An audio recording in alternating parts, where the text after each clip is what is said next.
Okay, we've just come to the end of day 3 of Confluence, and overall it's been a good event. We had some inspirational speakers today. We finished with Captain Stollenberger, the famous Solly, and he'd clearly been very well prepared by Infosys for his address to refer to some of the key themes. The key theme, of course, was on limit this year.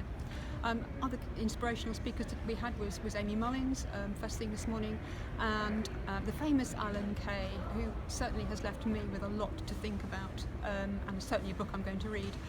Consequence of going to the Alan Kay breakout was I only caught the end of a design thinking workshop led by Sudhir, and that looked really very, very good. I think the highlight today for me, possibly in terms of content, was a visual presenting on under the hood of AI, a nice sort of idiot's guide in 15 minutes to AI for a layman audience there. But the real interest for me was 160 use cases that have now developed for the NEAR platform. And they are finding, unsurprisingly to me, that more use cases are going to come on business rather than IT use cases.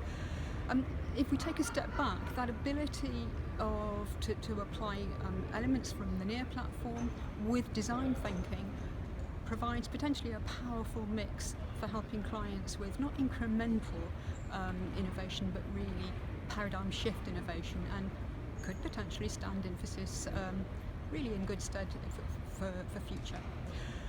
If we go back to day 1, I'll skip through yesterday, but if we go back to day 1, I enjoyed being part of the BPO session, including the panel the panel I had, but rather talked to us about a new concept of fly, which is helping clients evolve from run to crawl to walk to run to fly.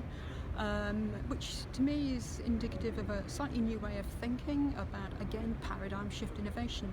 And if we tie in together the BPM knowledge that BPO has, plus industry knowledge, plus NEAR, plus design thinking, again, there's the opportunity to come up with, to operationalize some brand new digital process models, which is something we're very interested in at Nelson Hall.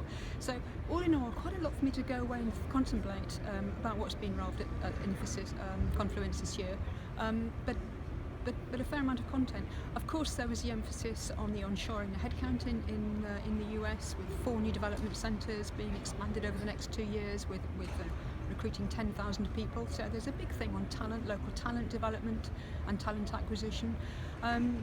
And each of these centres will actually be an innovation hub. Interesting decision to co-locate the innovation hub with a development centre rather than in cities close to the clients. And I do wonder, I look forward to visiting in future, a centre perhaps in Indiana, and I wonder whether there will be a decision perhaps to relocate Confluence in future to Indianapolis. We will see. But all in all, a good Confluence.